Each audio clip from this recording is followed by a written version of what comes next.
यकीनन पंजीरी सर्दियों की एक खास सौगात है जिसमें बुनियादी अज़ा के अलावा मुख्तलिफ किस्म के ड्राई फ्रूट्स का इस्तेमाल किया जाता है और न्यू मदर्स के लिए डिलीवरी के बाद सेहत के खजाने से कम नहीं।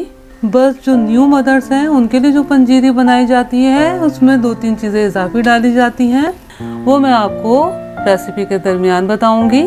कोशिश कीजिएगा कि आप मेरी रेसिपी आखिर तक देखें ताकि आप भी बिल्कुल परफेक्ट पंजीरी बना सकें।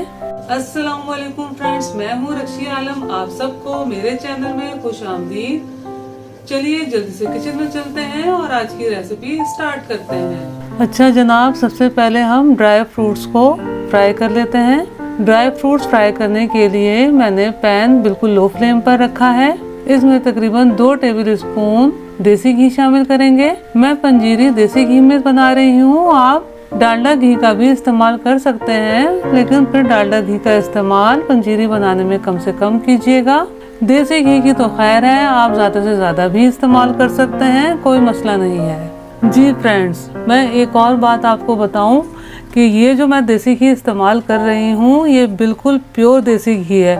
अब आपके माइंड में बात आ रही होगी कि प्योर देसी घी कैसे है, क्योंकि ये देसी घी मैंने घर में बनाया है और इंशाल्लाह ताला बहुत जल्द इसकी भी रेसिपी आपसे शेयर करूँगी। और जो मेरा तरीका है ना मक्खन निकालने का, मक्खन बनाने का और घी बनाने का, वो बिल्कुल मुनफरिद है।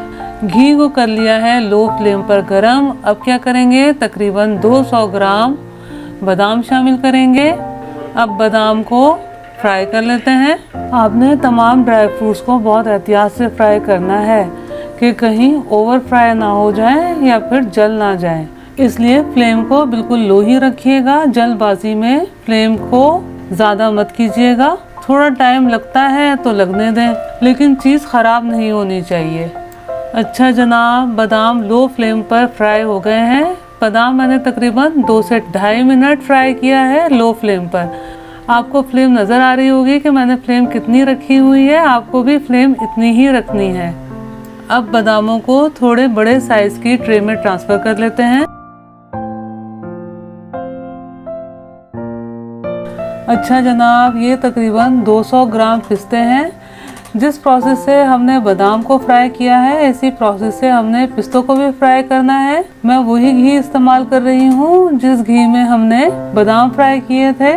जो मैं पिस्ते इस्तेमाल कर रही हूँ वो बगैर भुने हुए हैं, क्योंकि भुने हुए इस्तेमाल नहीं किए जा सकते, क्योंकि पिस्ते जो भुने जाते हैं वो नमक में भुने जाते हैं और इसलिए पिस्ते अच्छे खासे नमकीन होते हैं।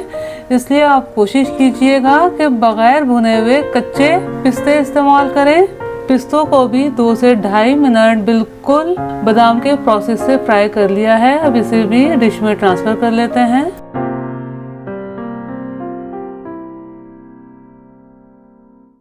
अच्छा जनाब, ये तकरीबन 200 ग्राम काजू हैं जो मैंने उसी घी में शामिल कर दिए हैं जो कि पैन में बचा हुआ था, और मैंने काजू कच्चे लिए हैं। अब इसको भी इसी तरीके से रोस्ट करेंगे जिस तरीके से हमने बादाम को 2 से 2.5 मिनट बिल्कुल लो फ्लेम पर फ्राई किया था। काजू फ्राई हो गए हैं, अब इन्हें भी डिश में ट्रांसफ़र कर लेते हैं।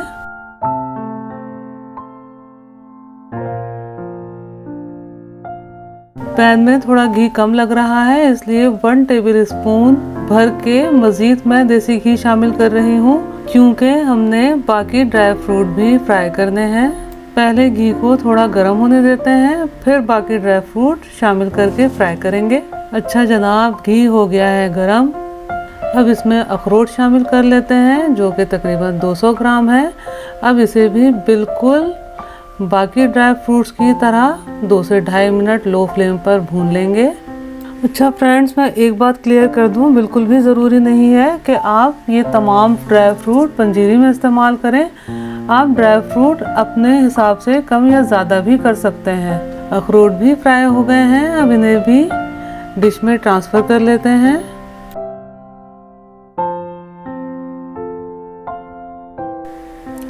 अब इसी घी में गोंद फ्राई कर लेते हैं। गोंद भी मैंने 200 ग्राम ही लिया है। गोंद की थोड़ी बड़ी बड़ी डलियां होती हैं, पहले इसको छोटे छोटे टुकड़ों में तोड़ लीजिएगा और फिर उसके बाद फ्राई कीजिएगा ताकि अच्छे तरीके से फूल जाए। अगर बड़े बड़े डले डाल देते हैं तो क्या होता है, वो दरमियान से कच्ची सी रह जाती है। अच्छा, पंजीरी की तमाम चीज़ें पंसार स्टोर से बहुत आराम से मिल जाती हैं। लेकिन अगर आपके पास पंजीरी की तमाम चीज़ें मौजूद हैं लेकिन गोंद मौजूद नहीं है, तो जब आप पंसार स्टोर से गोंद खरीदें तो कह कर लीजिएगा कि आपको पंजीरी के लिए गोंद चाहिए। ये ना हो कि गलती से आप गोंद कतीरा ले आए तो फिर आपकी सारी पंजीरी ख़राब हो जाएगी। वैसे तो गोंद कतीरे में और गोंद में फ़र्क देखते के साथ ही पता चल जाता है। गोंद कतीरा जो होता है वो डल होता है और ज़रा वाइट होता है, और गोंद क्रिस्टल्स की तरह चमकदार होती है और थोड़ा सुर्खी माइल सा कलर होता है, जैसा कि आपको नज़र आ रहा है। न्यू मॉम्स को कमरकस और गोंद का इस्तेमाल आफ्टर डिलीवरी ज़रूर करना चाहिए, चाहे वो पंजीरी की सूरत में हो या फिर कमरकस और गोंद के लड्डू की सूरत में हो। ये दोनों चीज़ें क़ुव्वत मुदाफ़ियत बढ़ाती हैं और कमज़ोरी और थकावट को ख़त्म करती हैं। अच्छा जनाब, गोंद बहुत अच्छे तरीके से भुन कर फूल गई है। फ्राई पैन में जितना भी घी मौजूद था तमाम घी गोंद ने जब्त कर लिया है। मैंने तकरीबन 3 मिनट गोंद को लो फ्लेम पर भूना है। इसे भी ट्रे में ट्रांसफ़र कर लेते हैं। अच्छा जनाब, अब बारी आती है कमरकस भूनने की। कमरकस भूनने के लिए पैन में मैंने तकरीबन 2 टेबल स्पून भरकर देसी घी डाला है। इसको थोड़ा गर्म होने देते हैं। पंजीरी बनाना बिल्कुल भी मुश्किल नहीं है, लेकिन हमें थोड़ा सब्र से काम लेना पड़ता है क्योंकि इसका प्रोसेस थोड़ा लंबा होता है, क्योंकि हमें तमाम चीज़ें अलग अलग ही भूननी है। अगर एक साथ भून दें तो कुछ चीज़ें कच्ची रह जाएंगी, कुछ चीज़ें ठीक तरीके से भून जाएंगी। अच्छा जी, घी गर्म होने के बाद कमरकस भी शामिल कर देते हैं। कमरकस तकरीबन मैंने 200 ग्राम लिया है। कमरकस को साफ़ करना थोड़ा मुश्किल होता है क्योंकि इसमें छोटे छोटे टुकड़े लकड़ी के भी होते हैं और कंकर भी अच्छे खासे होते हैं। जब भी आप कमरकस लें तो कमरकस को पहले बहुत अच्छे तरीके से साफ़ कर लीजिएगा। तकरीबन ये 200 ग्राम कमरकस है जिसको साफ़ करने में मुझे तकरीबन 2 से 3 घंटे लगे हैं। आप साइड विंडो पर देख सकते हैं कि 200 ग्राम कमरकस से कितना ज़्यादा कचरा निकला है। कमरकस को साफ़ करना थोड़ा मुश्किल होता है, इसलिए आपने नोट किया होगा कि काफ़ी लोग पंजीरी वगैरह में कमरकस का इस्तेमाल नहीं करते। कमरकस हड्डियों की मजबूती के लिए बेहतरीन है, इसलिए इसे कमरकस कहा जाता है। अच्छा फ्रेंड्स, जिस तरीके से गोंद फूल जाती है इस तरह से कमरकस नहीं फूलता। मैंने तकरीबन 3 मिनट लो फ्लेम पर कमरकस को भून लिया है और इसमें आपको कुछ ज़रात फूले हुए भी नज़र आ रहे होंगे। बस इतना ही हमें कमरकस को भूनना है। अब इसे भी डिश में ट्रांसफ़र कर लेते हैं।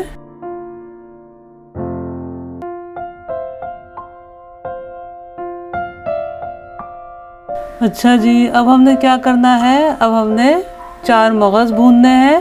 4 मगज़ भूनने के लिए पैन में तकरीबन 2 टेबल स्पून घी लिया है। घी को पहले गरम कर लेते हैं। फ्लेम का बहुत ख्याल रखिएगा, मैंने फ्लेम लो रखी हुई है। घी गरम होने के बाद 4 मगज़ शामिल किए हैं जो कि तकरीबन 200 ग्राम है। हमने 4 मगज़ को बहुत एहतियात से भूनना है क्योंकि ये बहुत जल्दी भून के तैयार हो जाते हैं। 4 मगज़ चटकने लगे और बिल्कुल हल्का सा कलर चेंज हो जाए तो समझें कि 4 मगज़ भुन चुके हैं। 4 मगज़ को तकरीबन 1 मिनट मैंने लो फ्लेम पर भुना है। अब इसे एक अलहदा प्लेट में ट्रांसफ़र कर लेते हैं। अच्छा जनाब, एक बड़ी सी कढ़ाई में तकरीबन 3 से 4 टेबल स्पून देसी घी लो फ्लेम पर गरम कर लिया है। अब इसमें तकरीबन 300 ग्राम मखाने शामिल करेंगे। अब मखानों को भी मुस्तकिल चमचा चलाते हुए भून लेते हैं ताकि मखाने बहुत अच्छे तरीके से क्रिस्पी हो जाएं। मखानों के बेइंतहा फ़वाइद हैं, इसमें बहुत कम कैलोरीज होती है, फाइबर से भरपूर होते हैं, एंटी एजिंग होते हैं और क़ुव्वत मुदाफ़ियत को बेहतर बनाते हैं। मखानों को तकरीबन 5 मिनट लो फ्लेम पर मुस्तकिल चमचा चलाते हुए भून लिया है। मखाने बहुत अच्छे तरीके से भून गए हैं। अब इन्हें भी एक अलहदा बोल में निकाल लेते हैं।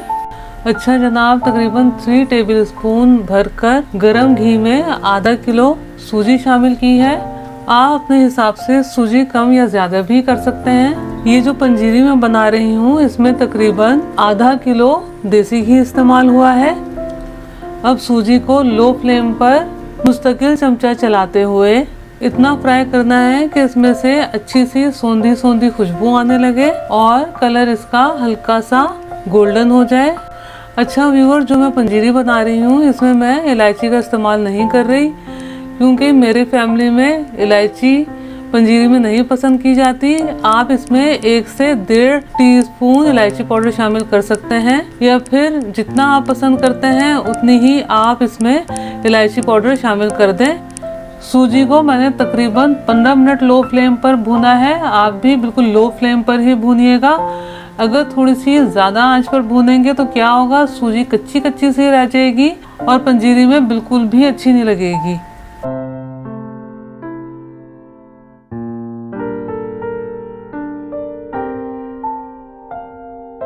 फ्राई किए हुए 4 मगज को ग्राइंड नहीं करेंगे, इसको इसी तरह साबुत ही पंजीरी में शामिल करेंगे। मैंने तमाम ड्राई फ्रूट्स को बहुत अच्छे तरीके से मिक्स कर लिया है। अब इसमें से तकरीबन 1 से 1.5 कप साबुत ड्राई फ्रूट निकाल लेते हैं और इसी तरीके से मखानों में से भी तकरीबन 1 से 1.5 कप मखाने निकाल लेंगे। और बाकी जो मखाने और ड्राई फ्रूट हैं इन्हें चॉपर में दरदरा सा पीस लेते हैं।